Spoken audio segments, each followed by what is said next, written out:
lasting the full 39 days, to put in a more accurate term. It's like, all the true All-Stars were getting voted out in the back half, in the first half of the season. Like, the winners, the runner-ups, the people that got through the furthest in their original seasons.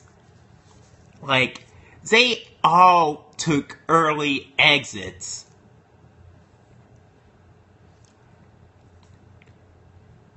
And I know producers were really banking on those personalities big time.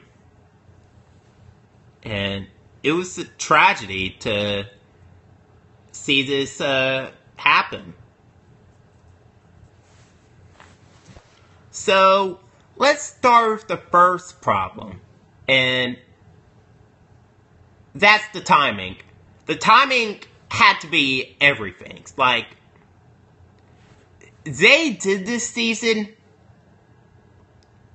after only 8 seasons. Like, they've been doing 2 a year, so that's like 4 years since the first Survivor. It's like,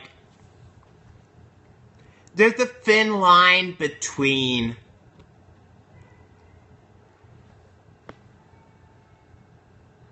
striking too early while the iron is hot and jumping on an idea when it gets too late for it. Like, a perfect example of waiting too late for something is like Battle of the Seasons 2012. They took 10 years to give us a sequel to the first Battle of the Seasons.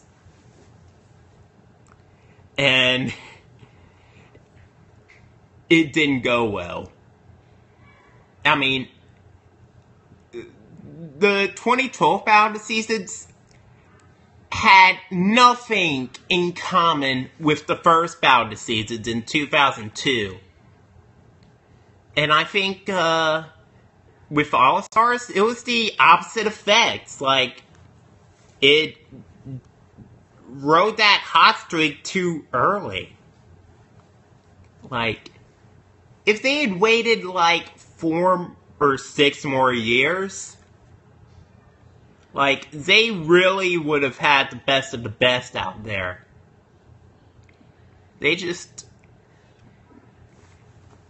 wasted a couple of people's return too early. And then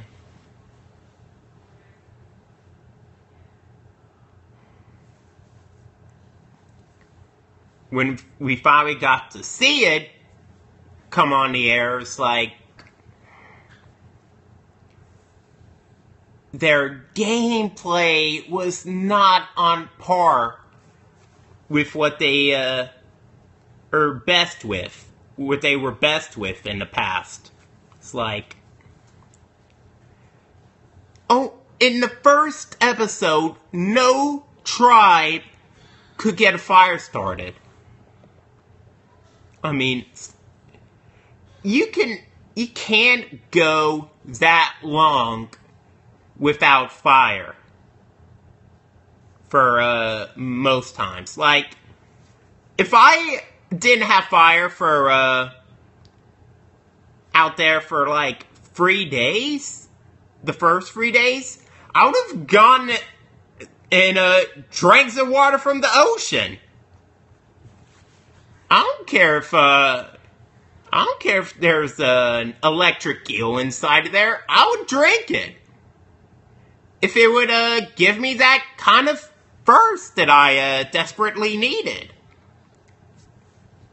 But these people were so far off from their first time around. It's like, none of them could start a fire.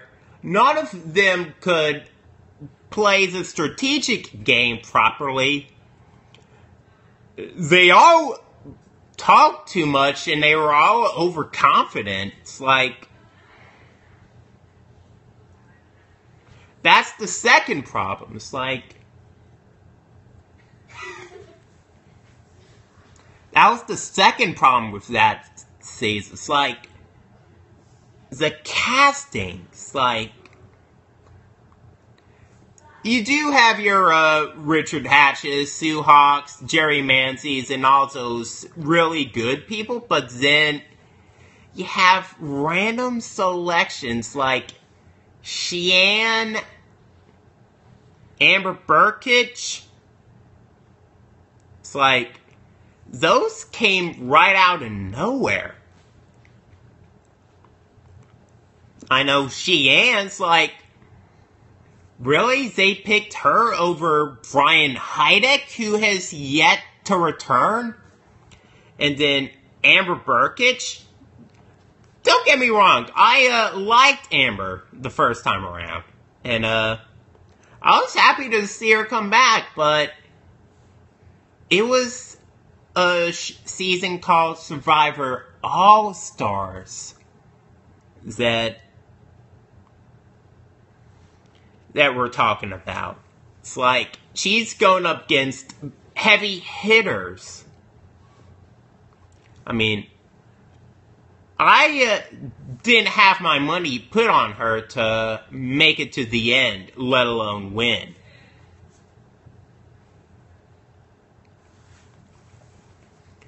But in retrospect, when you look back at it, you would easily call her a floater, but a few of the castaways she was playing with hit it right on the head. Like, she was indeed playing. Sure, she clinged on to the only person that was visibly playing the game during that season. And we'll get to that, but she wasn't a dummy. Like, this brings us to another problem with this season's castaways. Like, they constantly, and when they get stabbed in the back, they're like, oh, spoiled brats, like sore losers, and they have their pants in a bunch. To keep your personal feelings and friendships, and then the strategic gameplay side as far away as possible, because the person that she was clinging onto, he had no idea how to keep those two separated. It's like, Boston Rob was stabbing people left and right. It's like, it made him look bad in front of the jury's eyes. And when you have 7 other people that are gonna vote for you to win in the end, I mean, that's, you don't want to rub anyone the wrong way. And then,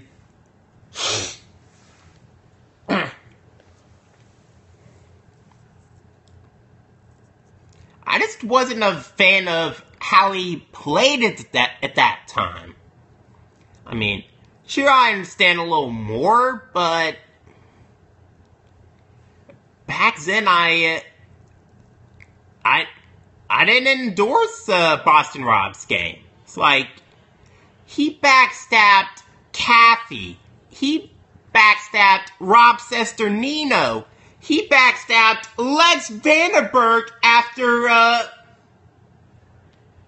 telling him to keep Amber and vote Jerry out. That's as cold as it gets. He also backstabbed Alicia Calloway.